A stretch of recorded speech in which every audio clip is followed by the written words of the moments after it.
Hi, today I'm going to be reviewing my Flying Scotsman train set. It's a double A gauge. I've had it for a few years. This was my first train ever. This is what my dad got me. I think it might have been around '07, I'm guessing. I can't quite remember which year. But anyway, this is what kicked off me trains and me layout and whatnot. So let's crack her open and take a look inside. Right, I've got the Flying Scotsman itself out now. And like normal when I do reviews, it's sitting on a piece of track. That. Even though it's a few years old, very good. You'll notice as I turn around some cracks in the front here. What happened a long time ago, I think I was about 8 or 9, I was taking my train down to my layout from the box because I normally kept it in the box when I wasn't around. And it was a hard wooden floor, and I was wearing socks and I slipped over, and unfortunately Flying Scotsman caught the brunt of it. There was damage up here, as clearly see the crack that runs from here along here to there, as well as some damage back here.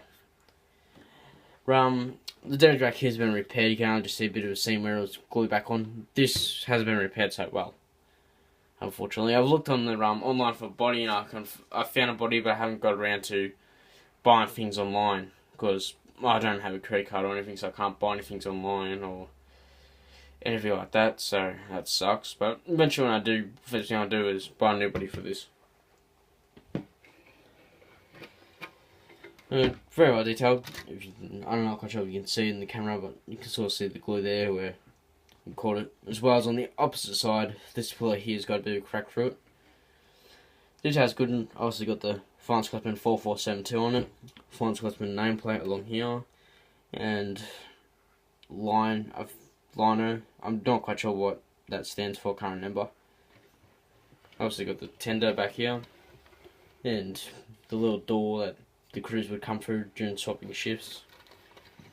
And, one thing I like about this model, that survived the time that I dropped it, is the railings across here and all these little different railings, and back here, the whole thing just covered in railings and different parts and bits, and I'm surprised none of them broken. In fact, the only piece of this sort of railing stuff I can find that's broken is down here on this side, which is just, I don't know what that's for. It might be a steam pipe, or maybe some locomotives have a pipe there for sand.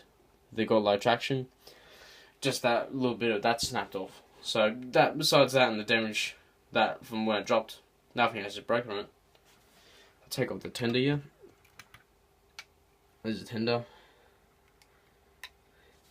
So it's a bit hard to tell because it's black for the camera and all that.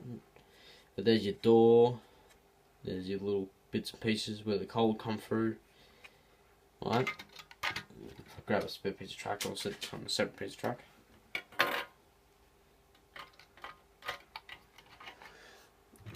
There's the loco itself. Spin around. Also, because it's black and white, a bit hard to see through the camera. I'll try and get the camera to focus. Yeah, it's still a bit hard. Anyway, it's got your normal detail on there, where you put your coal through and all that. On top of it, you've got your whistles and this, and your funnel, and that's so you can, at this close range you can see a little bit more the detail that I was talking about in terms of railings. Railing out the front there. And of course, the 4472 across the front of you. I'll show you a little bit more detail. Pick her up. There you go, you got the thing on top. There's the damage, saying the light sort of highlights where the glue is. Whistles. Sorry for the break in the footage. My phone is running on 60 gigabytes and keeps running out of memory as I'm recording, so it's going to be frustrating to have to stop and record and explain why I stopped recording. So as I was saying, is a detail on top. So the camera might not focus. And the wheels and the number plate, which probably the camera's not going to focus for it. As a runner, a train's a good runner. Never had any problems with it. Never. So that's good. I've never had any problems with it. That's all I've got to say of the train. It's a good train. It's my first train, good train, and it's never had any problems. I've never had to do any major maintenance on it. It's never just sort of stopped working for any problems. Nothing catches in the wheels in terms of just crap on the track. Just good. I would highly recommend it if you're thinking about buying one online. Now, on to the carriages. Okay, I've got the coaches out now. Now with the Flying Scotsman set, you get 2 normal coaches, which, as our name suggests, they look normal. That's not the proper name for them. And 1 breaker coach. Difference between this and the breaker coach: the breaker coach has pretty much this section here, which is just pretty much nothing. Just no windows or anything, just nothing but wall and then 1 little window at the back.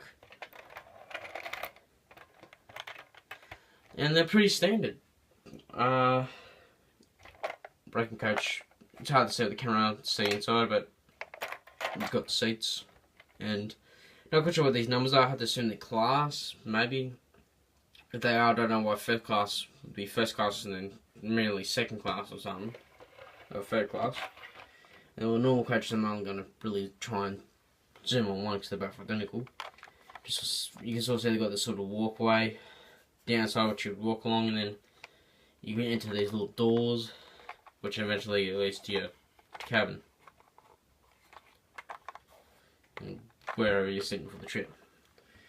That's all I can really say for the coaches. They're not really that much to talk about. They're pretty standard detail. Obviously they've got the tension lock couplings like everything else, and that's all I really got to say about them. Just standard coaches. Now, right, to cap off the review, I might talk about the set itself, the track and control and all that. Obviously, most of the track is on my layout, which has been nailed to it, so I can't really talk about the track, plus it's your standard track anyway. The only thing I can really talk about is this box, which is, compared to, say, Hornby, or Hornsby, however the brand's pronounced, is analog and very low tech. And the box, I call it the box, I'm not quite sure what the controller itself is called. The controller served me well for a few years. Sorry if the camera's up, I'm talking as well as filming. The camera served, long day. The controller served me well for a few years, and then, yeah, it's only been just in the past few months it stopped working. The only way I could actually get to do anything is if I flipped the switch really fast, which could make the locomotive jump. But I really couldn't really get it to move, so I brought another set, which I'll do a review of, and that had a controller and spare track and all that, and I got the controller out of that, which is a newer model, and plugged it in, and now it's running off that. So, but besides that, it's been a good kit, a good set, a good starter set, started me off.